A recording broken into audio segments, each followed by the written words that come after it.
அனைவருக்கும் வணக்கம். கதை நேரத்தில் மீண்டும் உங்களை சந்திப்பதில் மகிழ்ச்சி. இன்று நான் சொல்லப்போகும் நீங்கள் கேட்கப் போகும் கதை பாண்டிமாதேவி. எழுதியவர் திரு ந. பார்த்தசாரதி அவர்கள். அத்தியாயம் 19. கருணை வெள்ளம். காந்தளூர் மணியம்பலத்திலிருந்து இருளில் புறப்பட்ட சிவிகை பயணம் தொடர்ந்தது. பல்லக்கு தூக்குகிறவர்களுடைய துவண்ட நடையையும் வாடி தொங்கினார் போலிருந்த புவனமோகினியின் முகத்தையும் கவனித்த போதுதான் மகாராணிக்கு தான் செய்துவிட்ட பெருந்தவறு புரிந்தது. தன் ஒருத்தியோடு போகாமல் காலையில் புறப்பட்டதிலிருந்து அவர்கள் வயிற்றை காயப்போட்டு விட்டோமே என்ற உணர்வு அப்போதுதான் அவர் நெஞ்சில் உரைத்தது. அவருடைய மிக மெல்லிய மனம் வருத்தமுற்றது. அரண்மனையிலிருந்து சுசீந்திரத்துக்கும், சுசீந்திரத்திலிருந்து காந்தளூருக்கும், காந்தளூரிலிருந்து மீண்டும் அரண்மனைக்குமாக பல்லக்கு தூக்கும் ஆட்களை இழுத்தடித்து அலைய வைக்கிறோம் என்ற உணர்வை தாங்கிக் கொள்ளக்கூட முடியவில்லை. எனக்கு தான் ஏதோ கவலைகளில் பசியே தோன்றவில்லை என்றால் எல்லோருக்குமா அப்படி இருக்கும்? இதோ இந்த வண்ணமகளின் முகத்தில் பசியின் சோர்வுக்களை படர்ந்து பரிதாபமாக தோன்றுகிறதே.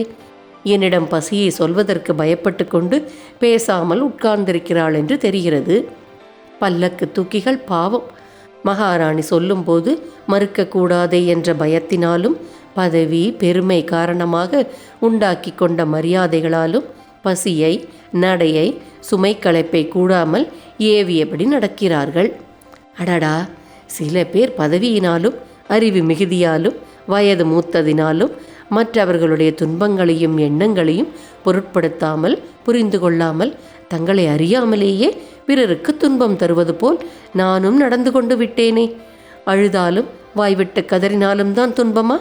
அழாமலும் கதறாமலும் விளாம்பழத்துக்கு வெளியே தெரியாமல் உள்ளுக்குள்ளேயே வரும் நோய் போல நெஞ்சிலேயே ஏங்கி மாய்ந்து வேதனைப்பட்டு கொண்டிருப்பவர்கள் இந்த உலகத்தில் எத்தனை பேர் இருக்கிறார்கள்? மகாராணி பல்லக்கை நிறுத்த சொல்லிவிட்டு அதை சுமப்பவர்களை விசாரிப்பதற்காக தலையை வெளியே நீட்டி கேட்டார். அப்பா, நீங்களெல்லாம் எப்போது சாப்பிட்டீர்கள்? எனக்கு பயந்து கொண்டு ஒழிக்காமல் மறைக்காமல் உங்கள் துன்பங்களை சொல்லுங்கள். உங்களுக்கு களைப்பும் பசியும் அதிகமாக இருக்குமே. தாயே, நாங்கள் காலையில் அரண்மனையிலிருந்து புறப்பட்ட போது சாப்பிட்டதுதான். பசியையும் களைப்பையும் பற்றி நாங்கள் கவலையே படவில்லை. மகாராணியாருக்கு பணிபுரியும் பாக்கியமே போதும் என்று வினயமாக மறுமொழி கூறினான் பல்லக்கின் முன்கொம்பை சுமந்து கொண்டு நின்ற இருவரில் ஒருவர். புவனமோகினி, உன்முகத்திலும் பசிக்களை படர்ந்து விட்டது. நீ சொல்லாமல் இருந்தாலும் எனக்கு தெரிகிறது.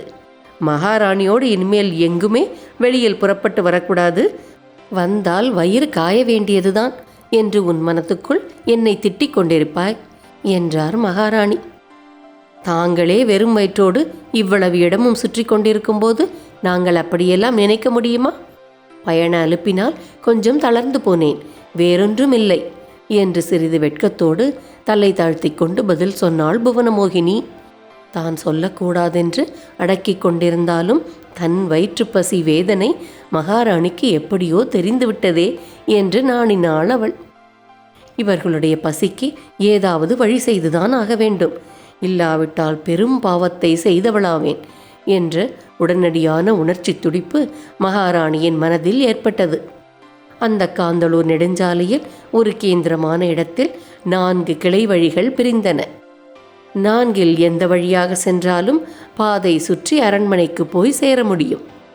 வழிகள் பிரிகிற இடத்துக்கு வந்ததும் முன்சிறை வழியாக அரண்மனைக்கு செல்லும் பாதையில் செல்லுங்கள் என்று ஏதோ ஒரு தீர்மானத்துக்கு வந்த கருத்தோடு சுமப்பவர்களிடம் கூறினாள் மகாராணி. புவனமோகினி குறுக்கிட்டு அதை தடுக்க முயன்றாள். முன்சிறை வழியாக சுற்றி கொண்டு சென்றால் அரண்மனையை அடைவதற்கு நள்ளிரவு ஆகிவிடுமே.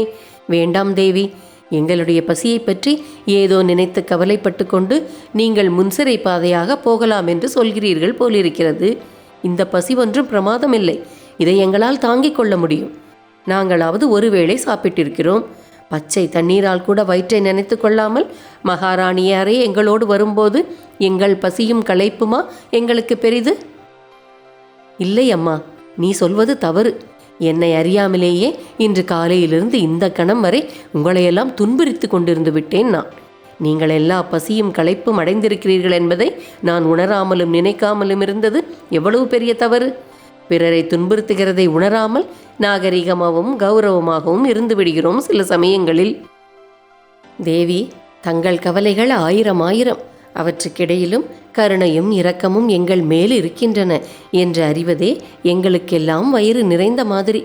முன் சிறைக்கு போய் நேரத்தை வீணடிக்க வேண்டாம். தவிர நமது சிவிகை போய் சேருகிற நேரத்துக்கு அரங்கோட்டத்தில் உணவு வைத்திருப்பார்களா என்பது சந்தேகம்தான். எல்லாம் வேண்டிய உணவு இருக்கும். என் சொற்படி கேளுங்கள். தடுத்து பேசாமல் முன் சிறைக்கே செல்லுங்கள் என்று உறுதியான குரலில் மகாராணி உத்தரவிட்ட பின் புவனமோகினியால் தடுக்க முடியவில்லை. சிவிகை வழிமாறி விரைந்தது. வெள்ளம் போல் பெருகும் இந்த கருணை உள்ளத்தை நினைத்தபோது சிவிகை சுமப்பவர்களுக்கு கூட மனம் உருகியது. அதிகாரம் செய்பவர்களுக்கு அனுதாபப்படும் பண்பு குறைவாயிருக்கும். ஆனால் மகாராணி வானவன் மாதேவிக்கு அனுதாபப்படும் பண்பு அதிகமாக இருந்தது. அதிகாரம் செய்யும் பண்பு மிக குறைவு என்பது அவரோடு சிறிது நேரம் பழகினாலும் தெளிவாக தெரிந்துவிடும்.